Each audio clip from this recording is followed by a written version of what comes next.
Chào mừng các bạn đã đến với review 3D hay. Ở tập trước, Tôn Ngộ Không trở nên yếu thế trong trận chiến với Tăng Trưởng Thiên Vương do thực lực hắn quá mạnh.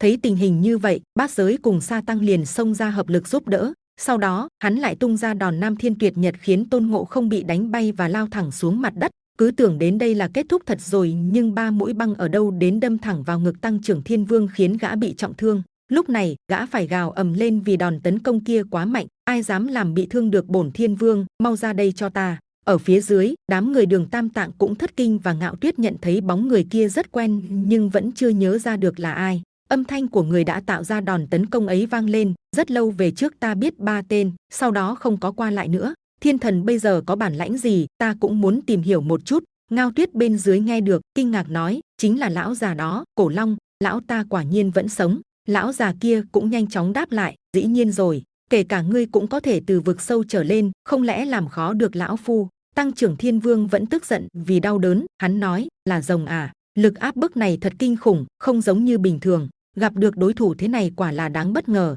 nhưng dám xem thường bổn Thiên Vương ta thì sai lầm to rồi, muốn tìm hiểu xem bản lãnh của ta chứ gì. Lời nói vừa dứt, gã phân thân cánh tay của mình và Nam Thiên Tuyệt Đao được kích phát ra ngay sau đó khiến một luồng sáng mạnh mẽ lóe lên trong không trung. Tên Cổ Long kia cũng tung ra đòn long đấu bá khí khiến thế trận hai bên trở nên cực gay gắt. Đùng một cái mặt đất đã nổ tung khiến mọi người xung quanh bị thổi bay đi một cách đáng sợ. Đường Tam Tạng lúc này cũng thất kinh và nói, sức mạnh xung kích thật đáng sợ. Đúng là như vậy, đến cả Tôn Ngộ Không cũng bị cái khí tức ấy cản trở. Ngạo Tuyết bên cạnh thấy thế liền nói, đầu khí của lão già mạnh hơn ta rất nhiều lần, cứ như là con quái vật há miệng ra nuốt được cả mặt trời vậy. Đến lúc này, Tôn Ngộ Không cũng phải thốt lên rằng, Long tộc trước giờ ta gặp đều rất yếu kém, nhưng cái tên này cảm giác lại hoàn toàn khác. Sau một hồi công kích mạnh mẽ, không gian trở nên yên tĩnh hơn. Lão Long già kia tay đã ôm trọn đầu của Nam Thiên Vương và nói to, xem ra cũng khá đấy, nhưng chỉ chơi với ta được một lát thôi. Ở bên kia, đám người Tôn Ngộ Không, Bát Giới và Sa Tăng kinh ngạc vô cùng, thay nhau nói,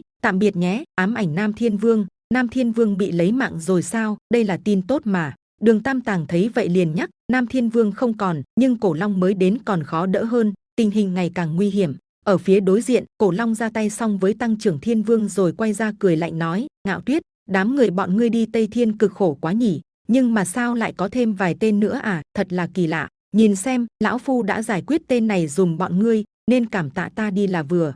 Gã lại nói tiếp, ôi, trở lại từ vực sâu còn phải tìm bọn ngươi, quả không ít sức lực. Đám tiểu tử ngang bướng, nhất là ngươi đấy, Ngạo Tuyết. Giọng nói quỷ dị đó khiến Ngạo Tuyết vô cùng lo lắng. Bên cạnh là Ngộ Không và Sa Tăng định ra tay nhưng đã bị Đường Tam Tạng ngăn lại nhanh chóng, dừng tay, không ai được động thủ. Đến đây là hết tập 18 Tây Hành Kỷ. Xin chào và hẹn gặp lại các bạn ở những video tiếp theo.